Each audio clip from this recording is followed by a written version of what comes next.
America ప్రభుత్వం పాక్ ఉగ్రవాద సంస్థ జమాతుద్దవాను నిషేధించింది. జమాతుద్దవా లష్కర్-ఎ-తోయిబాకి మాతృ సంస్థ. ముంబైలో 26 నవంబర్ దాడులకు లష్కర్ సంస్థే కారణం. ఈ నిషేధం లష్కర్తో ముడిపడి ఉన్న జమాతుద్దవా సహా అల్-అన్ఫల్, తెహ్రీక్-ఎ-హుర్మత్-ఎ-రసూల్, తెహ్రీక్-ఎ-తహ్ఫుజ్ కిబ్లా అవల్ వంటి సంస్థలకు కూడా వర్తిస్తుంది. ఈ నిషేధం వల్ల ఈ సంస్థకు వచ్చే నిధులు ఆగిపోతాయి.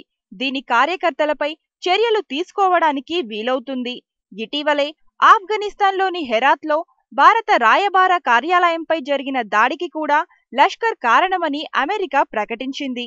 ఈ నిషేధం భారతదేశానికి ఒక ముఖ్యమైన దౌత్య విజయంగా భావించవచ్చు. భారత్ లష్కర్ను ఉగ్రవాద సంస్థగా ప్రకటించడమే కాక ఆ సంస్థ అధినేత హఫీజ్ సరూర్ను భారతదేశానికి గల 26 మంది ప్రధాన శత్రువుల్లో ఒకరిగా ప్రకటించింది.